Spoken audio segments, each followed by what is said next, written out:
Does this number belong to Tyler's mom, Beth? Who's this?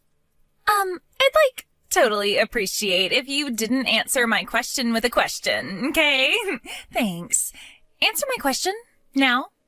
Isn't it usually considered polite to tell someone who you are before making aggressive demands when messaging a complete stranger out of the blue?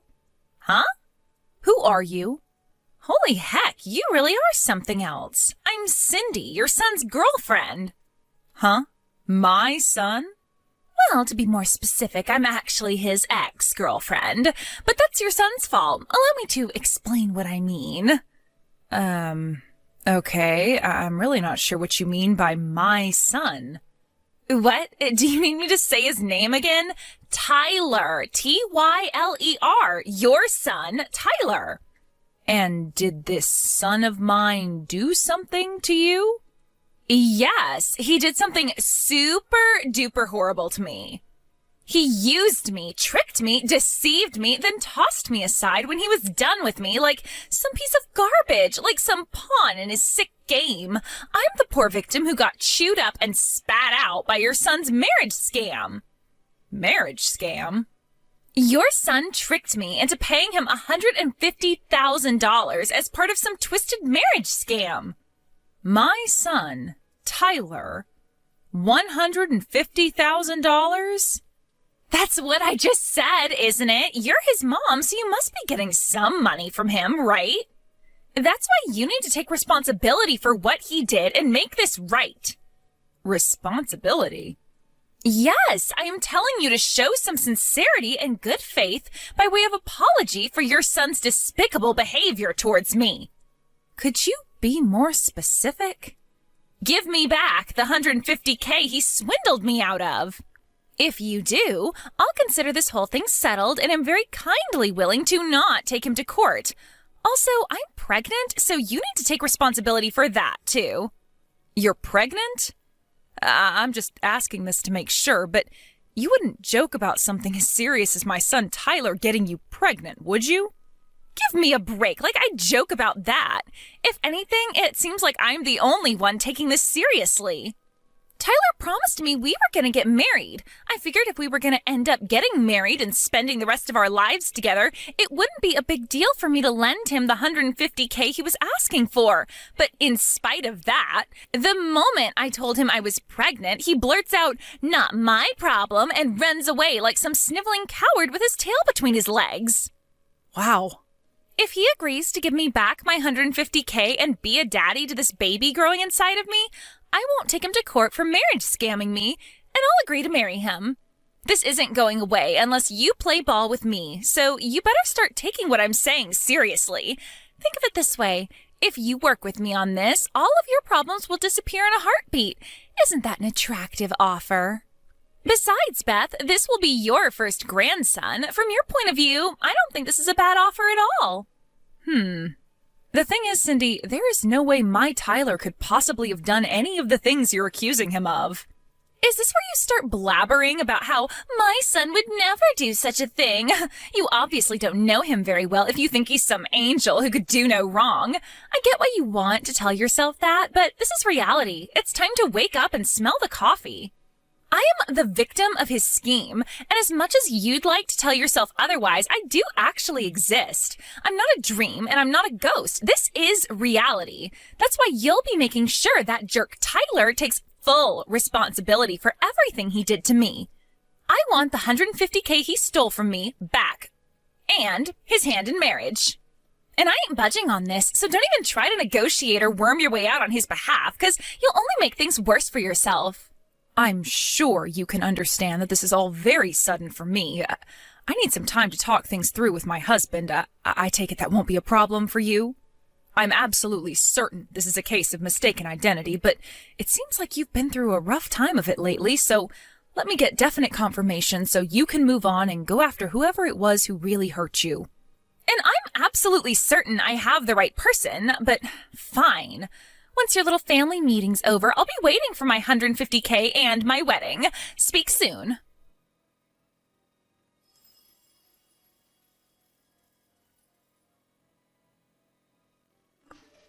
Vince, I am sorry to bug you while you're away on business like this. There is something I need to discuss with you urgently. Yeah, it's cool. I'm currently in the bus en route to the hotel, so I wasn't busy anyway. What's up? Is everything okay?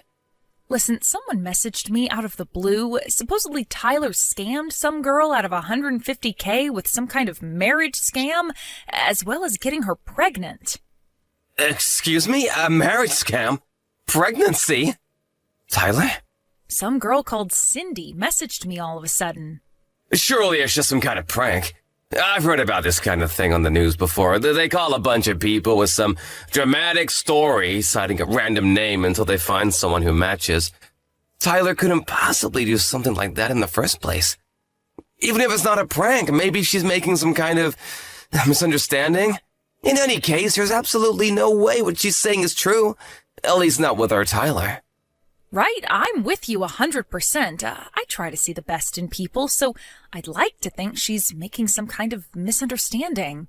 But the thing is, I don't know anyone called Cindy, and I have no idea how she got my number or knows Tyler's name. I suppose she could have tried her luck with hundreds of people before me, but it still kind of feels too oddly specific to be a random prankster. To tell you the truth, Vince, I'm scared. Right? It must have given you quite a shock to get bombarded with all that stuff. Does the name Cindy ring any bells to you? Nope, nothing. I don't know anyone named Cindy. I see. Right, first things first. I'm gonna come home tomorrow. It's probably an overreaction, but I think you should take Tyler and get away from the house for tonight, just in case. Right, you're right. If Cindy knows this much, she might know where we live, too. I'll call my dad and have him pick us up and take him to my folks' place. Yeah, good idea. Also, I don't think you should reply to her anymore until we get a better idea of what's actually going on here. You're right. I'll think about how to proceed from here while keeping an eye on things and seeing how this all plays out. All right, I'm gonna make the preparations for mine and Tyler's emergency evacuation.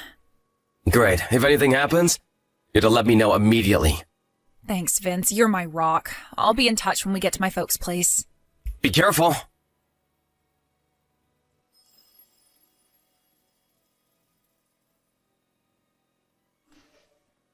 Hey, Beth? How did last night's family meeting go? I've been waiting for you to message me for ages. What the heck's going on? Do you have any idea how anxious you made me? I've done nothing but worry after what your jerk of a son did to me, and now you're making my head even worse. I was so anxious I cried all night. Look, don't you feel guilty about what you did to me? Hurry up! I want my $150K and my wedding!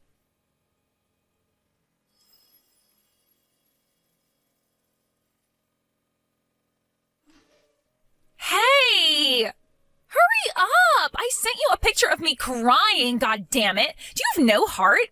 How can you ignore the fact that your evil son took advantage of a poor, vulnerable young woman for his own financial gain? You're a disgrace to all mothers. Hurry up and tell Tyler to give me back my $150K and put a goddamn ring on my finger!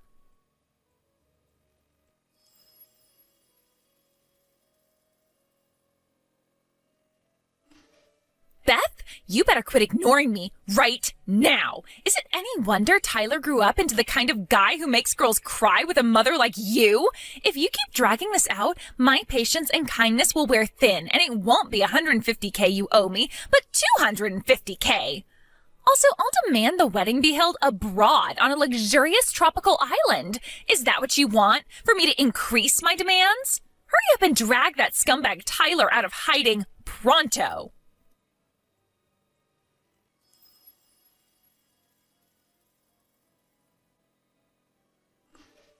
Vince, I finally found out Cindy's true identity. Seriously? Yep, and that's not all. I also know who she means by Tyler. Oh? I want to tell you everything in detail. Do you think maybe you could stop off at my folks' place on the way home from work? I'll be there!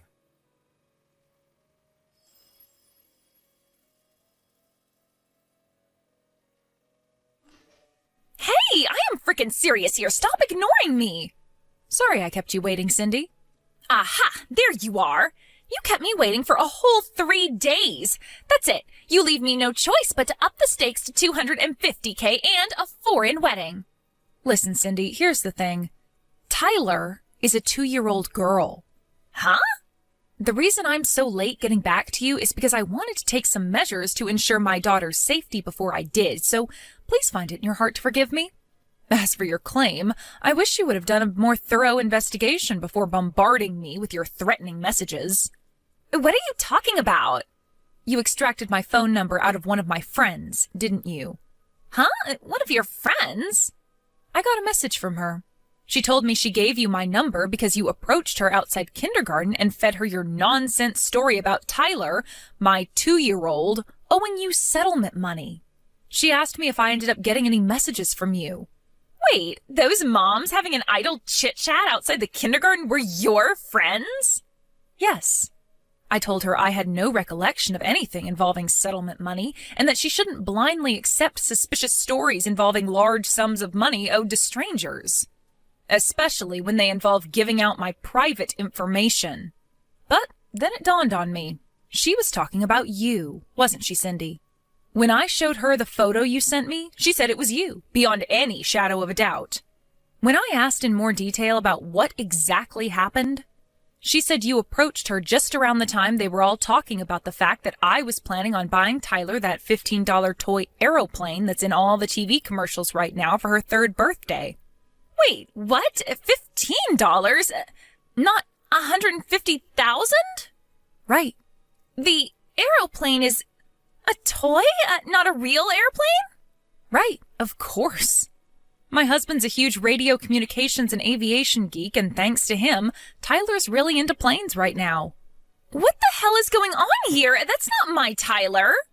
Right, of course she isn't. I'm repeating myself now, but my Tyler is a 2-year-old girl. I wanted to find Tyler to get my revenge on him for what he did to me. And while I was walking around the neighborhood where the kindergarten is, I overheard some people talking about a Tyler whose mom was going to buy him a $150,000 airplane for his birthday. It sounded like they were talking about a super rich family, and I kept hearing the name Tyler, so I put 2 and 2 together, and I thought it was the scumbag who tricked me. I see. So the harassment you've been subjecting me to over the last few days was all the result of a misunderstanding you made after mishearing something while walking around town? I misheard them? Oh my God. The Tyler you're referring to was your male friend and classmate from back when you were attending college in Seattle, wasn't he? The pampered, spoiled son of a very rich family? Yes, but wait, how do you know all this? I think the Tyler you're looking for used to live in our neighborhood. Really? I came from out of town, so I didn't know the family personally, but according to what the neighbors tell me, he got a job with a major Japanese YouTube manga company straight after graduating college and hasn't even been in the States for the last 5 years. What? He left 5 years ago?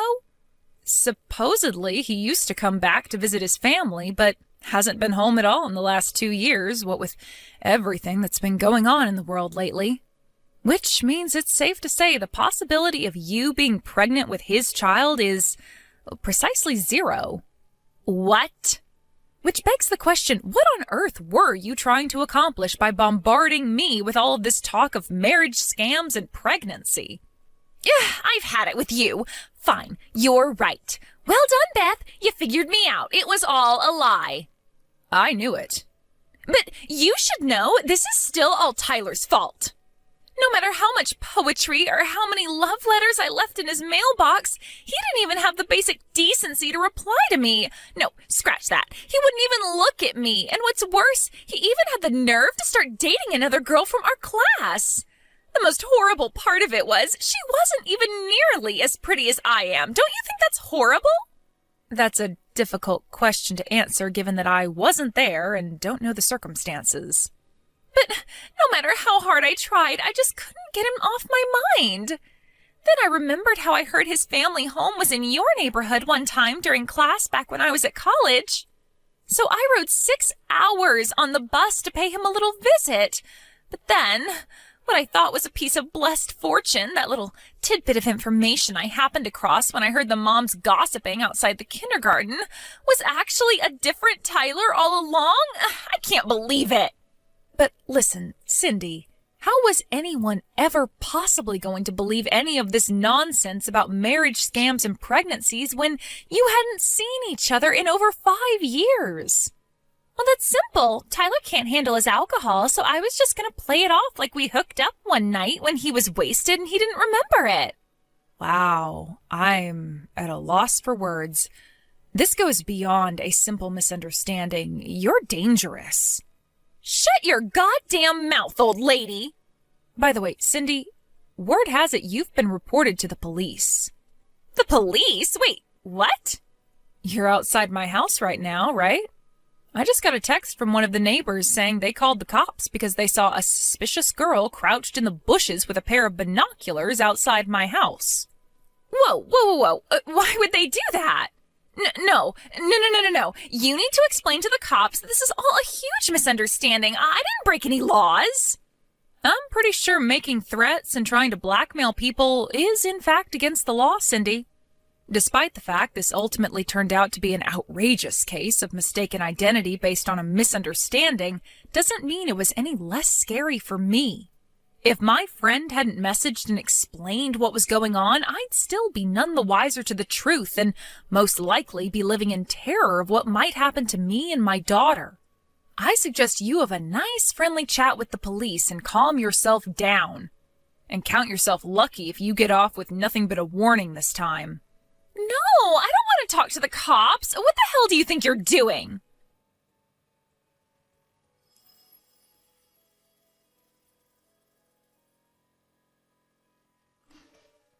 My daughter and I spent the majority of this saga at my parents' house as refugees. When it was finally time to go home after everything had blown over, when I arrived at the house, I was dismayed to find all of my plant pots smashed into little pieces, and the front door covered in shoe marks that made it seem as though someone had been kicking it repeatedly with quite some force. Luckily, we have a door camera, and something tells me you won't be surprised to hear whose rage-contorted face we found on the footage. We swiftly handed the whole recording in at the police station alongside the chat logs of all her threats against me. When I did, without revealing any details, the sheriff told me she was already under investigation for another crime. The police worked their magic, and before Cindy knew it, she was behind bars. Even though it turned out to be a case of mistaken identity in the end, I still felt a strange sense of relief when I heard the news. Vince and I decided to take Tyler and move out of town, just to be safe. Fortunately, Cindy's parents seemed normal, and they agreed to cover all the costs. Me and Father were at her wits' end. We disowned and kicked her out after her third arrest, thinking it would be for her own good in the long run. How wrong we were, is what the message I got from her mom said. Who would have thought something as simple as my daughter's name could have led to such an absurd sequence of events? Reality really is stranger than fiction. But at least now, we finally have peace and quiet, and more importantly, peace of mind.